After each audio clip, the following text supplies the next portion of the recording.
Hi, and welcome to another exciting episode of the Andre The Beast Crayton Show. Today is an emotional show. We have on the show today Felicia C. Davis, who's going to take us into her life's journey of overcoming, understanding who she is, and taking the word C in her name and turning it into courage. Ladies and gentlemen, welcome to the Andre The Beast Crayton Show, Miss Felicia C. Davis, all the way from Utah. Welcome to the show, Felicia. Felicia Day.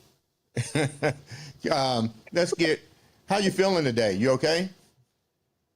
Good. I'm going to get ready to go to work here soon. Okay. How are you? I'm doing great.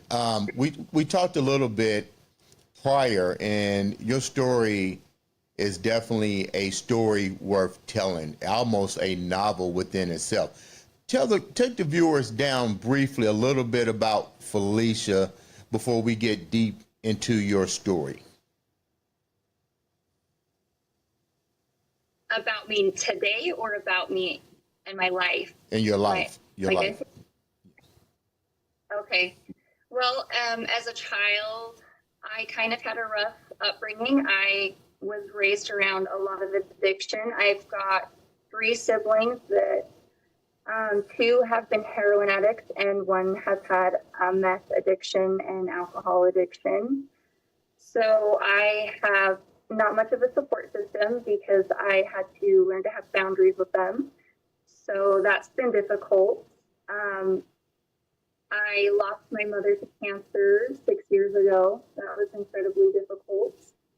I've got 3 children, and I also have a son who is now 18 that I've never met. I gave him up for adoption. I gave birth to him when I got pregnant when I was 17 and gave birth in January 2005 when I was 18 years old, and I gave him up for adoption. So that's been a really big challenge for me as I've raised my own 3 that I've got. I was married at 19 and had my first daughter at 20, my second son at 24, and my third at 27. And my youngest has epilepsy and autism, and I was divorced at 27 and remarried at 29 and divorced a year and a half after my second marriage. So I am a single mother that works full time and 100% is financially supporting my family. What was so it? Yeah, it hasn't been easy. What was it? You said you dealt with addiction and stuff in your household as a young child. What kind of support system? You say no support system. When you say no support system in your household at such a young age, how did you manage to maneuver? Was there any family or anybody that can reach out to recognize what was going on? Whether it was the school system, whether it was the church, whether it was the neighbors, did anybody see this dysfunction in your household? Maybe some of my close friends, their families would say things to me or they would notice things, but I think at the time I was raised in Utah, and it was a very tight-knit LDS community, and a lot of the mentality of the LDS community is shame and guilt. And so I think for my family, the way that we would deal with things is we would brush it under the rug, is what I would say. You just don't talk about it. You just don't. You just pretend like you have the perfect life. Mm-hmm. You mentioned something about when we was talking earlier. You have a brother. What was that like? You at least had a brother. What was that like? Were you guys functional? Did you guys get along? What was that like? I actually have very vague memories of my brother. He is 7 years older than me, and he was taken out of the home when I was very young. And I actually don't know all of the circumstances so I put up, but I know part of it was his relationship with me was inappropriate. I know at one point he was found on the grass with me in the front of our neighborhood, and the neighbors actually, I believe they called the police, and that was one situation. And then there was another one where my mother found him in the bed with me, and I think I was so young, I didn't know how to place it in my mind as to what was happening, and it took years of counseling for me to bring those memories up, but it was some form of sexual abuse. Your mom is passed, God rest her soul. When this was happening, and your mom, was it your mom and dad that decided to remove your brother out of the household, because you was actually too young to remember a lot of that? But before she passed, did they ever open up and tell you what was the reason for the separation? That's the unfortunate thing, is my mom's passed away, and I wish I could ask her those questions. I've had my aunt fill in some of those gaps for me, Right. but if he was placed through the state, they actually put him in the psych mental hospital up in northern Utah. So he has some bipolar, and I want to say schizophrenia. Mm-hmm. I don't know exactly what happened, but I just know he was removed from the home. How do you manage to function, a young lady in a dysfunctional household? With heroin addicts, and I mean, how were you able to get food? I mean, how did they really provide for you? So the strange thing about that makes it so confusing in my brain is that it didn't seem dysfunctional. Well, one, you're kind of used to it. Right. You're around it, and the only way I could describe it is being in fight or flight. And I was always in fight or flight, just not knowing what to expect. So with that being said, I've had a lot of anxiety throughout my life. I would often take my little sister and hide in the closet if there was an incident going on, or if we were left home alone with my brother, or just left home alone in general. What were some of the other incidents? You brought up something. You got into the flight or fright, you and your sister. What were some of the other incidents outside of your brother that made you and your sister go into those things in your household? Lots of yelling, lots of abuse. My father, I love him, and it's taken me a long time to forgive him, but he would pick me up by the back of my hair. He hit me with a cane, he hit me with a hanger, and we would often go to our mom to tell her, like, hey, this is happening, and it just didn't exist. I felt like my mom was supposed to protect us, and she didn't. What about your little sister? So, Was she also abused? My sister and I just kind of created. Was your sister also abused as well? My dad, never my mom. Yes, she was. We just found ways. My mom took very good care of us. So she made us dinner. She took us to school. But when it came to the abuse or any of the stuff that was actually going on, the drug use, it was just kind of not acknowledged. It didn't exist. It wasn't there. Mm-hmm. I think that my mom didn't know how to go there. Right. So it was happening kind of in the background, but we would pretend that it didn't exist, if that makes sense. Yeah, it does. Now let's move forward a little bit.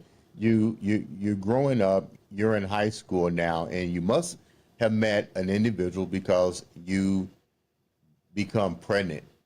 Take me down that journey briefly.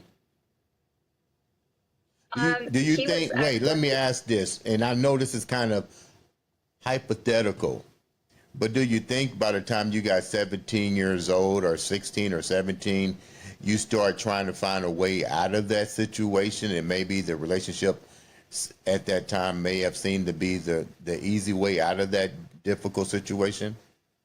At home? Yeah. Yeah, absolutely was filling a void and an escape, and I spent most of my time out of the home as much as possible. I had so much anxiety, so I actually ended up turning to alcohol. I was really big into partying when I was 16 and 17 and smoking pot, and luckily I never got into any heavy drugs, but drinking. I would go to these parties and drink, and he was 19 years old and in college, living in his parents' home, and I would often go over there and stay the night with him. What was your parents saying about it? I guess they was in their own world still. I just feel like my mother, my dad was there, but he did not raise me. He was very passive. You never heard a word from him. It was always my mom, but I think my mom was just kind of in denial. She didn't realize I made up my stories, and she wanted to believe them, so I pretty much got away with anything. So you meet your boyfriend, you get pregnant at a young age. What's that like? How does your life begin to change now? You now have a child. Yeah, and we actually were never together. We never dated. We were just friends with benefits, and we were intimate a few times under the influence, and I ended up finding out I was pregnant. I didn't find out until I was 4 months pregnant. I went to Planned Parenthood, and they told me I was 20 weeks along. And it was pretty devastating, and I just, a 17-year-old girl in high school trying to figure out how to hide a bump under my sweater. Eventually, you had to tell your parents, correct? By the time I was about 6 months, I couldn't hide it anymore, and my friends all knew. One night I went upstairs to my mom's room and laid on her lap and started crying, and I said, "You're going to hate me, you're never going to forgive me." And it took me 10 minutes of crying on her lap, and she actually asked me she said, "Are you pregnant?" And I said, "I'm pregnant." And she told me, "Well, I know because I buy pads and tampons, and you hadn't in a long time," and that's actually how she had put it together that I was pregnant. What happens now? You're pregnant, but it's still dysfunction in the household. How's your little sister adjusting? I know you got to be worried about your little sister because there's still some dysfunction. Your mom is sympathetic with the fact that you're being pregnant, but you still know that they got their own issues they're dealing with. How is your younger sister dealing with this? Are you still trying to protect her as well? Well, unfortunately, I was not the best influence at the time, and I took her to parties with me. And even while I was pregnant, I would still go to parties. Wow. And my sister, I didn't, once I knew I was pregnant, I wasn't drinking. But she would go, I kind of led her into that lifestyle for some time of partying, and she ended up having a boyfriend at 14 and kind of engaging in the same activities. So you have the baby, now what? Well, my parents found an attorney, and we talked about adoption, and I picked a family through my attorney. It was a closed adoption, which was the worst idea ever. But back then, that was kind of more of the thing to do, is closed adoption.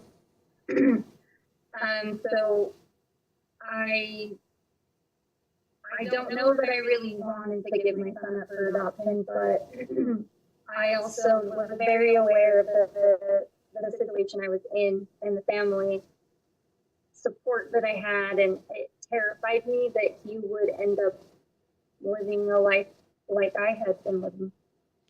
Moving forward, what happens after you give your son up for adoption? That is emotionally traumatizing as well. And now you're still young, but you just given up a child of yours. Did you find the guy that you was with, was he even sympathetic about your choice? Was he involved in the decision making? Did he come forward and say, "Hey, you know what, we can do this together, my family might step up"? What was the support system like on his end? Non-existent. He actually got married while I was pregnant to someone else, and she got pregnant. He actually wanted to take me to Las Vegas and have an abortion. He offered to pay for it, offered to take me, and I just, it was not for me. I couldn't do it.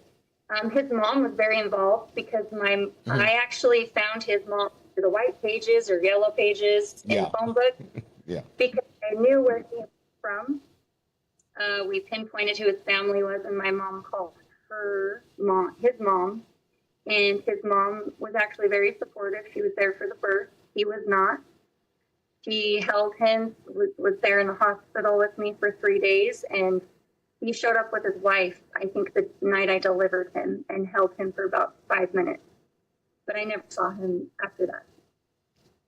How do you move on? What's the next step after the adoption? And now you still got to go on. You're 18 years old.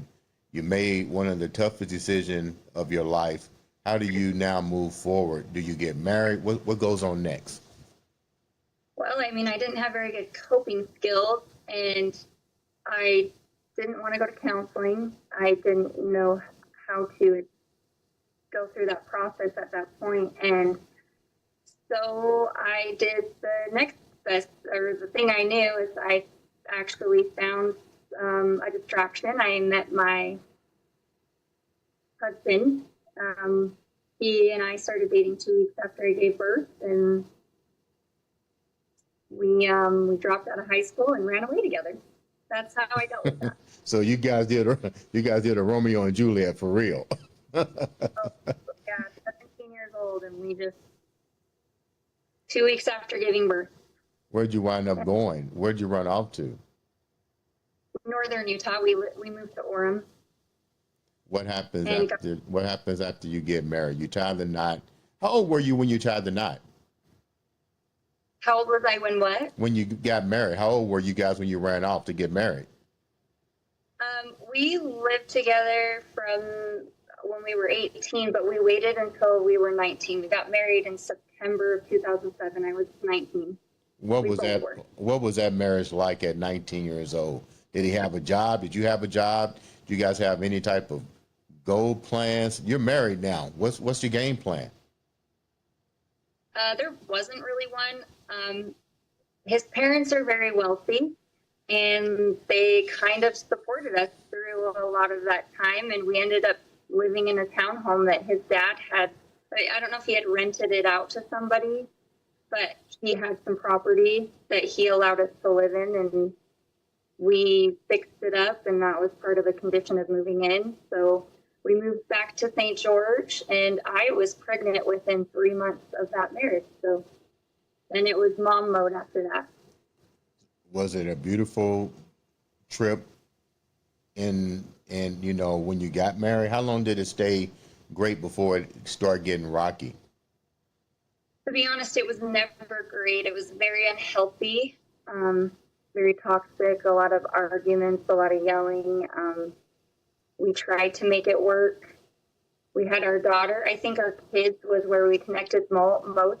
He's actually a wonderful dad, and I am a good mom. We both love our kids very much, so that was the connection that we maintained throughout our marriage. What made the relationship toxic outside of you guys being really young, but literally, and I'm trying to take the viewers into the mind of still a young individual that just gave her child up for adoption, just came out of total dysfunction, trying to find her identity. You get married, hoping to think this is the way to freedom, but it's toxic. What are some of the toxic things that you was enduring while you was hoping that you can make a great marriage? There was just a lot of dishonesty, and there were signs that I wish I would have noticed early on, but there were women that would come around, and I was naive and I would trust him, and we're just friends, but I would see text messages from women, and then within, I think, 4 years into our marriage, I found out that he had an affair with my co-worker's wife. With your who? Co-worker's wife?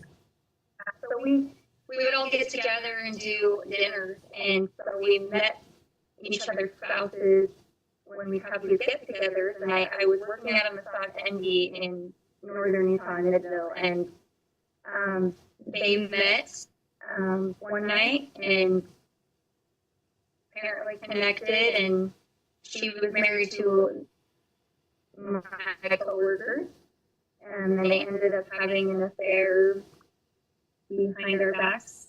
But her husband actually had an affair with my little sister. So it's a big old Whoa, back up. messy Who was having an situation. affair with your sister? So her husband actually, well, it was a one-time thing, but he ended up being sleeping with my little sister in my home when we had a barbecue one night, and then somehow my husband connected with his wife, and they had like a 3-month affair. They were emotionally and physically involved, but so they had both been unfaithful, all connected to my family. How did that go over? How did you deal with that knowing that was your sister? How did you and your sister work this out? A good question. I don't really, I don't, she didn't say anything to me. It was him that told me. And it was the only reason we found out about the affair was he had come clean to her maybe a couple months later. 3 months later, he came to her and had said, well, I slept with Felicia's little sister. And that's when she had admitted that she was having an affair with my husband. And she was pregnant. She was pregnant Yeah. by your husband? Yeah. By your husband? So while she was sleeping with my husband and her husband at the same time, so we just did not know who the father was at that point in time. Do you know now? Yes, I went to counseling for the entire 9 months that woman was pregnant with my husband. And, you know, I told him if it was his child that I couldn't continue the marriage. I just wouldn't be able to do that. And 9 months later, when the baby was born, we did a DNA test. My coworker, he had her do the DNA test, and we found out it was her husband's child, luckily. So Okay. at that point, my husband and I decided to try to work on our marriage as they continued to work on theirs. How do you work on that type of marriage and then knowing that was your sister, and then do you even salvage a relationship with your sister, or did you just cut ties? My sister and I never really had any problems. I was so focused on what was happening to me, I guess it didn't really seem to matter at the time. Mm-hmm. What about now? You're older. Have those wounds healed? Did you make amends? You're a lot older now. You're 35. Are these things still troublesome to you? Well, I mean, she didn't sleep with my husband. She slept with my coworker. Is that our, Okay. was there a little, there wasn't any confusion? Yeah. There. Yeah. I guess I didn't hold anything against her. She was young and she made a mistake. We talked about it a little bit, and I mean, in a way, I guess I kind of blamed him because he was a lot older. He was married and kind of took advantage of a situation, of an opportunity that was there at the time when she was under the influence. They both were. So now, what happens with that marriage? Do you eventually dissolve that marriage, and what happens after that? When I was 27, we did finally get divorced. We tried to make it work. We got filled in the temple and had another child, and I couldn't trust him.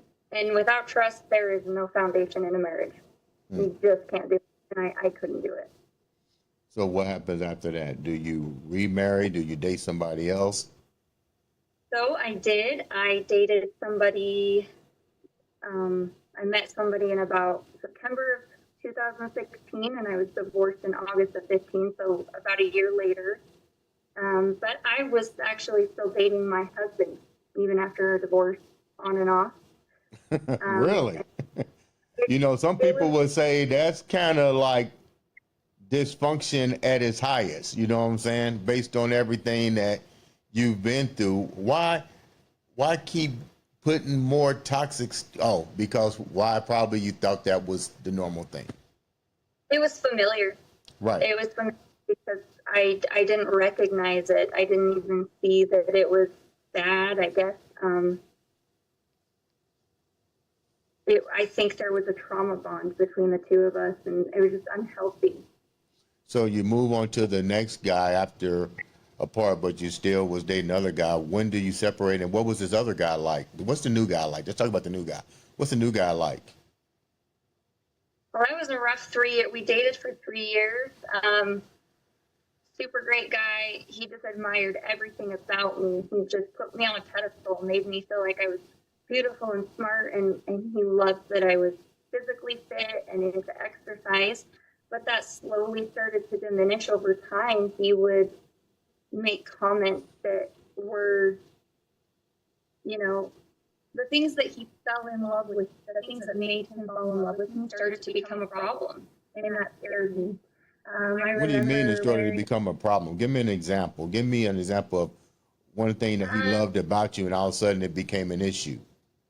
We went to the gym together and I was wearing a tank top and leggings just like any other girl going to the gym. And I remember watching him pace the gym back and forth, and one of my male friends came up and said hi. And then all of a sudden he booked it to the door and he was trying to walk home, and of course, I chased after him, and he told me that what I was wearing was inappropriate, and I was asking for attention, that I was asking for it. I'm too sexy, and girls like me, girls that look like me, girls that have long legs and curvy bodies, that they shouldn't wear things that way, that look like what I was wearing, because I'm asking for attention and asking to have males come on to me.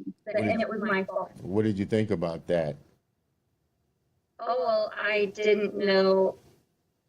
I was so in love with him and so blinded. I actually thought that in some way it was my fault. If a man talked to me or flirted with me or said something to me, I immediately would think about, well, what am I wearing? Is my cleavage showing? I blamed myself. I carried some shame there. When did the light, before we wrap up, your story is so immaculate. I'm trying to get the whole story in. You eventually, hopefully, got rid of this guy, right? Before I ask my question. What made you get rid of him? When we got married, we had never lived together before. Mm-hmm. So when we got married, I started to notice patterns. He was going out to his vehicle every 20 minutes, in and out, in and out. My car would smell like pot after he'd been in it. And I know pot's not the worst thing in the world, but he was vaping all day long. He would nod off on the couch, just kind of checked out. His behavior changed. Mm-hmm. And so I started to have some concern that he was using. He brought home a baggie of pills one day, and, well, I hurt my back, and my client gave this to me. And it just kind of started to be familiar. Like a lot of snowballing, I guess. A lot of snowballing happening. Mm-hmm. It started to remind me of my family, some of my siblings and their behaviors when they were using drugs.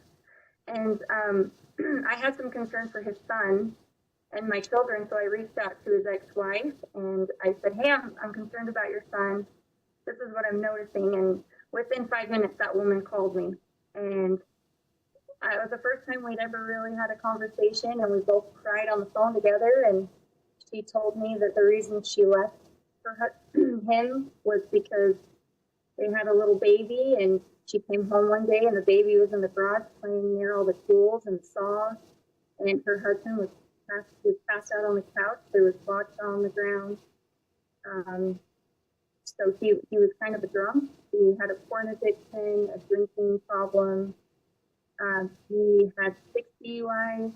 She said she tried to put him in rehab 3 times, and he left every time and just still to this day denies that he has a problem. When That do he's you not in a, when do you wake up and start taking control of you? You've been in all of this dysfunction. That had to be a light. You don't have several light encounters letting you know this just ain't right. When do you start to take accountability for yourself before we wrap up? I think that when you're so devastated and so exhausted, you just will do anything to change it. I was so broken that I was forced to look at myself and what was I doing to create these scenarios over and over in my life, these cycles, these cycles. And so I needed help, and I reached out and got counseling, and I started to put some of those pieces together, and I could either lay down on the floor and die and,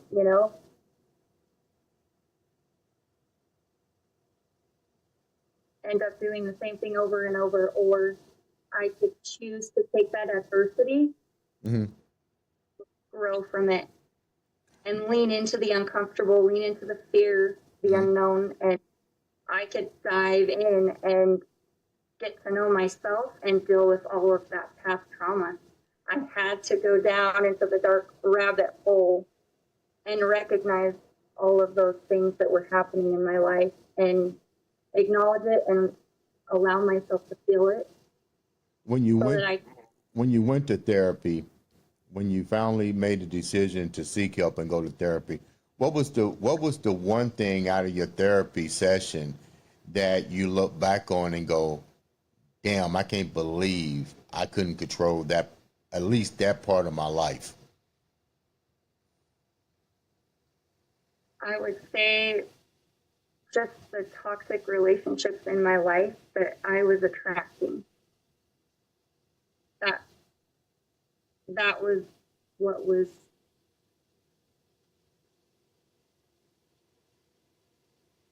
Not that that was I was creating the chaos in my own life. How hard was that to admit to yourself? Oh, really hard. It came with a lot of shame and guilt, shame for what I put my children through. But also one of the most, it created so much growth for me that I would change it now because I had the opportunity to learn who I was, what I wanted, what I had to say mattered, how I felt mattered. Who are you now before we wrap up? Who are you now? I am not a victim. I am a survivor. I am a fighter. And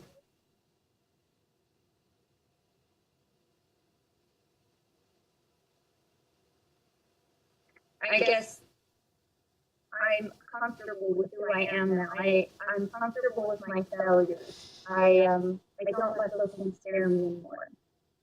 I continue to move through it so that I can be a stronger person, a better mother, a better friend. Boundaries. I learned boundaries. I learned how to have boundaries with people in my life.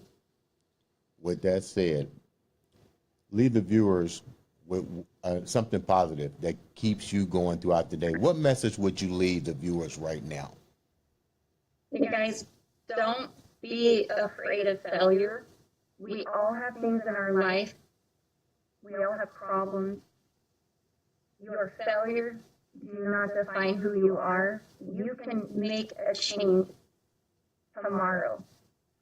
Don't let your past, your trauma, your pain get in the way of what you really want. Lean into the adversity because adversity creates growth. Let that be your greatest coach in life. Let it teach you something because I promise you, you may be in a dark hole right now. You may think you're so far down the rabbit hole that you just can't get out. But I promise you, if you just keep focusing on you and building and creating the life that you want, lean into that pain and it will take you through to the other side. Pain is finite. Sounds good. Felicia, it took a lot of courage. That C in your name definitely is for courage. It took a lot for you to come out, and I appreciate for you to that you took the time to come on our show and share your story. My support goes out to you. Please keep staying strong. Ladies and gentlemen, this has been another exciting episode of the Andre the Beast Crayton Show.